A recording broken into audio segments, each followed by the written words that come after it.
আজকে আম্মু আব্বুর জন্য নিজ হাতে রান্না করেছি আর তার আমার রান্না খেয়ে মাশাল্লাহ মাশাল্লাহ বলতেই হয়েছে। হ্যালো এভরিওয়ান, আসসালামু আলাইকুম। সবাই কেমন আছো? আশা করি সবাই ভালো আছো। আল্লাহর অশেষ রহমত, আলহামদুলিল্লাহ আমিও ভালো আছি। তো আম্মু বলছিল আব্বুর মুরগির রোস্ট আর পোলাও রান্না করে খাওয়ানোর জন্য, তাই এই রান্নাটা কিভাবে আরো টেস্ট বাড়ানো যায় তাই আমি পাটা শিলে মশলাটা বেটে নিয়েছি, যার কারণে কি বলবো এত মজার একটা স্মেল বের হচ্ছে। আগেকার যুগের মানুষ পাটা শিলে মশলা বেটে তারপর রান্না করতো। তারা কি বলবো এই আধুনিক যুগের কোনো কিছু অ্যাপ্লাই করতো না বলে হয়তো তারা সুস্থ থাকতো। তারা যখন পাটা শিলে রান্না করতো তাদের রান্নাটা হয়তো বা এরকমই টেস্টটা চলে আসতো। এখন আমি কি বলবো উপলব্ধি করতে পারছি। তো এটাকে আমি মশলা দিয়ে মেরিনেট করে রেখে দেব। আর এই মশলাটা আমি মূলত হলুদ ছাড়া সবকিছুই দিয়েছি, সাথে দুধও দিয়ে মেরিনেট করে রেখে দিব।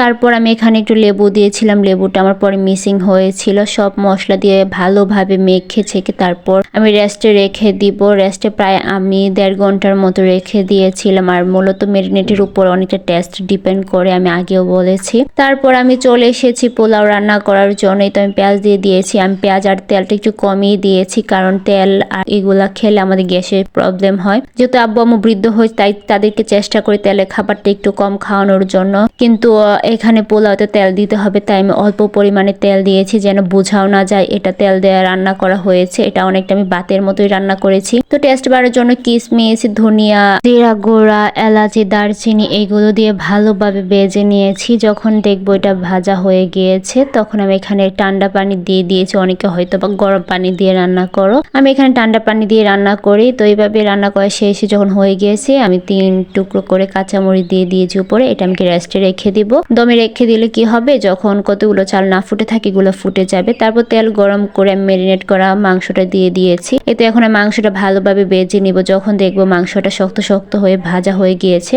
তখন আমি একটা একটা করে নামিয়ে নিব। আর দেখতেই পাচ্ছ আমি কিভাবে বাজছি। আর এখানে আমি 2 বার করে ভেজে নিয়েছিলাম যেহেতু অনেকটাই মাংস ছিল।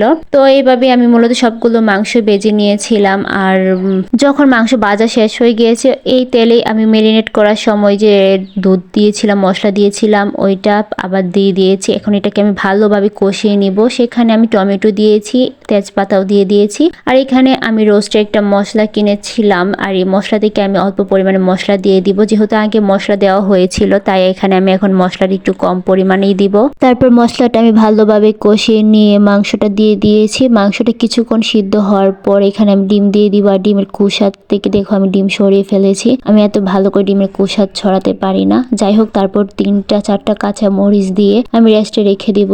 এই তো দেখো মাশাল্লাহ অনেক সুন্দর হয়েছে দেখতে। তারপর দেখো এই তো পোলাওটা দেখো কত সুন্দর করে রান্না করে ফেলেছে। এখন খাওয়ার পালা। যেহেতু এখনো বাহিরে রোদটা রয়েছে তাই গরম গরম ভাত নিয়ে বসে পড়েছি রোদের মধ্যে। তাই কি বলবো অনেক মজা লাগছে খেতেও, আর রোদটাও ভালো লাগছে। আলহামদুলিল্লাহ সবকিছু অনেক বেশি মজাও হয়েছে, সবাইকে সন্তুষ্ট হয়েছে, এটাই অনেক কিছু। আজকের ভিডিওটা এই পর্যন্ত। আল্লাহ হাফেজ।